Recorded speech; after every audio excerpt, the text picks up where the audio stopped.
Good morning and good evening, everyone. I'm going to cook pork belly and pork meat quail eggs adobo.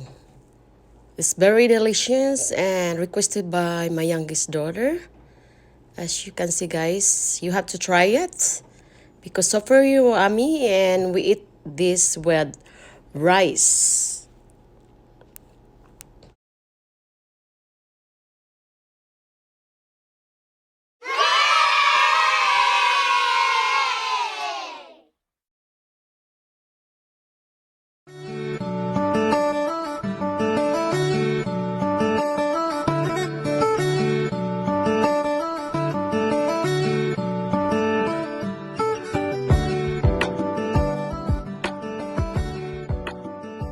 Our ingredients: this quail eggs in the can, and also 2 tablespoons of sugar, and also 1 1/2 tablespoon of pork powder,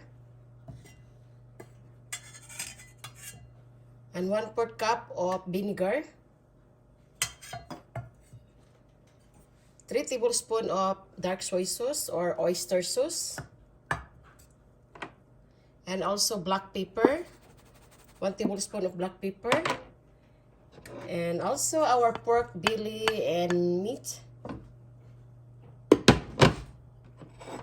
and garlic and also onion. So first, we are going to put the meat.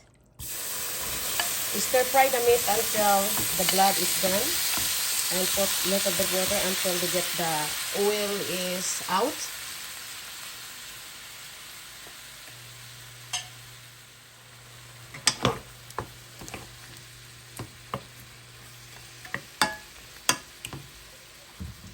So sprinkle with a little bit of salt.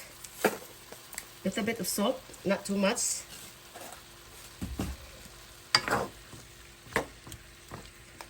So we have to simmer it until the water is gone and also the oil of the pork belly is out.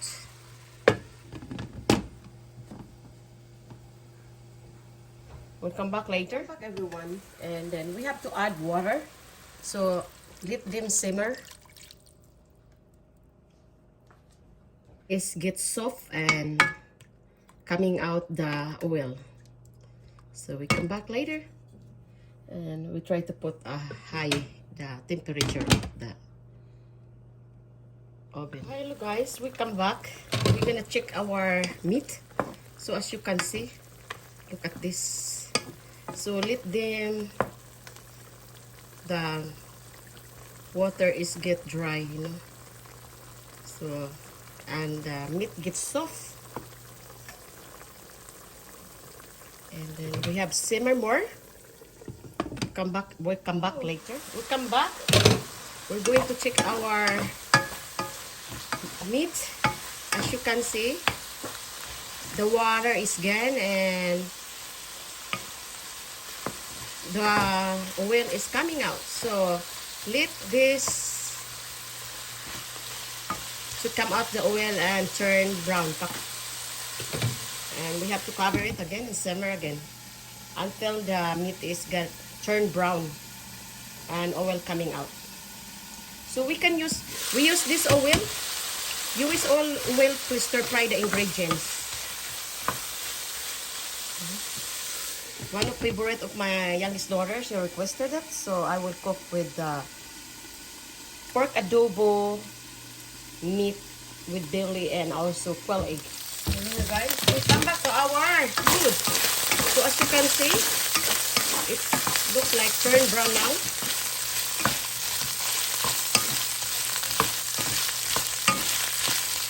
So making sure the oil is coming out more. So now I think it's ready to, okay, let this all fats to coming out the oil. Okay. So we can use the oil this way to stir fry our garlic, onions, and some of ingredients. So we don't need to use regular oil, so we use this pot oil of the meat.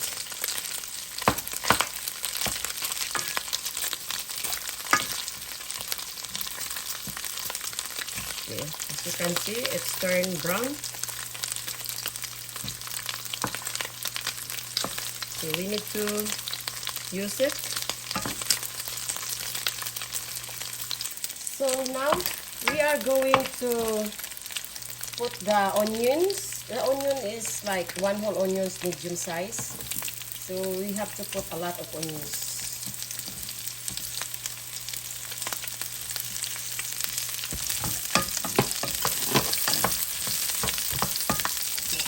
We have to a little bit oil.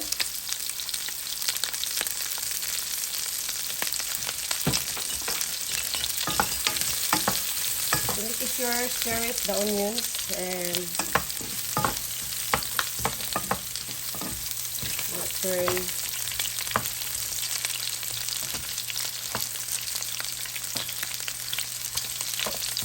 Fresh garlic. I chop the garlic like 3 pieces of big cloves of garlic, and then we have to let them stir until turn brown. You know. So as you can see, it smells. Garlic and onion smell good. And don't forget to subscribe, likes, and please leave comment. If you like my video, then you have to share it. And when you subscribe, please don't forget to post the notifications, so every time I upload my video, you're always updated. So thank you so much. And I hope you have a wonderful day. So now we have to mix it well.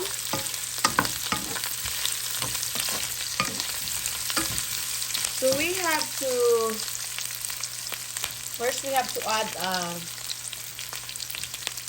2 tablespoons of sugar.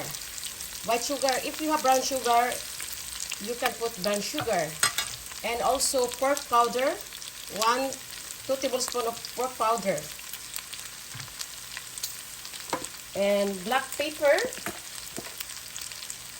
So 1 tablespoon of black pepper. And of course, the bay leaves.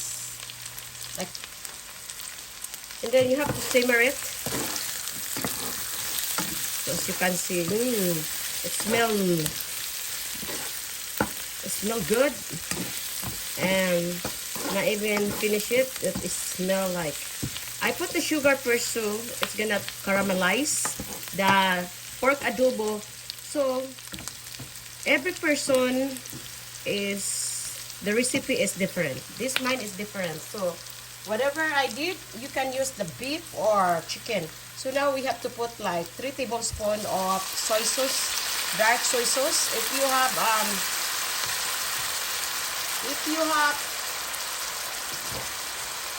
oyster sauce, you can add a little bit of oyster sauce. Okay? So we have to add water. It's like 1/4 cup of water. So we have to simmer it again until the meat gets soft. And then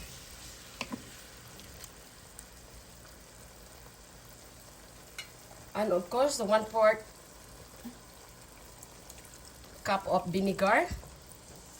So we have to simmer it. When you put the vinegar, don't stir it so the flavor is not go away. So we have to simmer it until the sauce gets sticky, and we have to try this after that. And then so we have to on the temperature of our oven is gas stove medium heat. Come back. Let's check our food. As you can see, guys, it's almost ready. So now we are going to put our quail egg. Yan.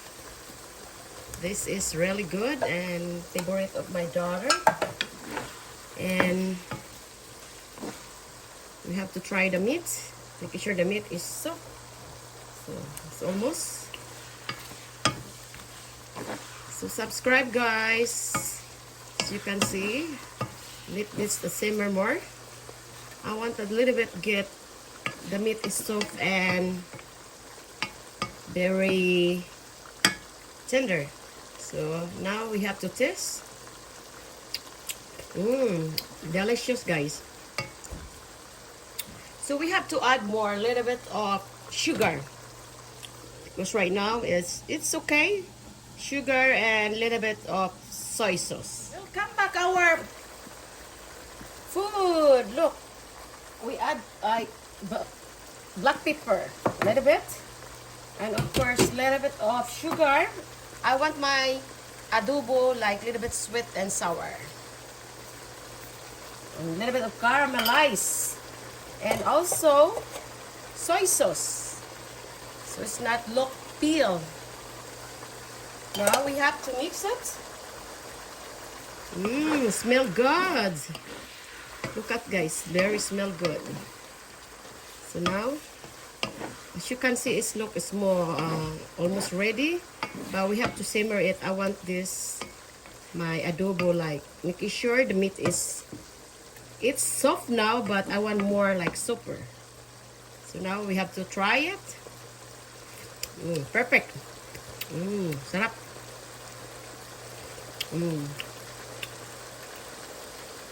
So we have to put a little bit of water.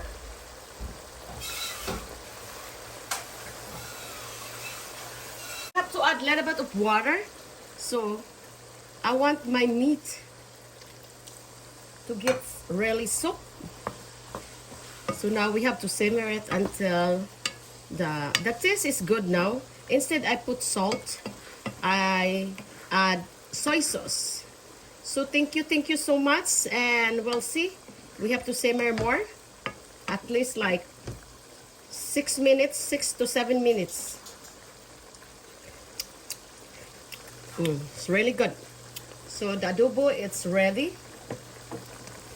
but we have to simmer it until the meat is soft. I want the meat is really not really soft, but because the meat is need to be cooked more, and also the sauce, it gets sticky and caramelized. So we'll come back later. Hello, guys, we need to check our adobo. It's yummy. Food is ready to serve. Subscribe, likes, and please leave comment. Hello, guys, we need to check our adobo. It's yummy.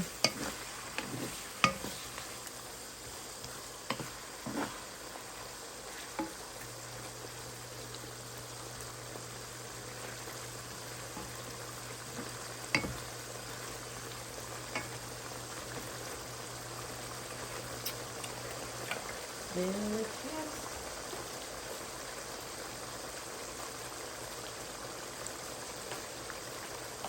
Come back. Come back where our adobo. So guys, it's caramelized now. So as you can see. So I think it's ready now to serve, no? So we have to get that, and we have to check the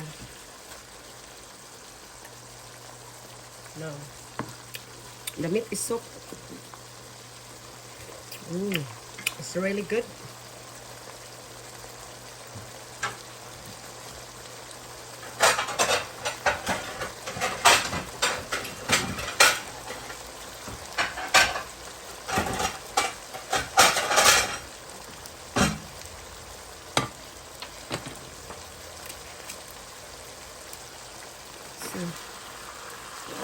Now the food is ready to serve.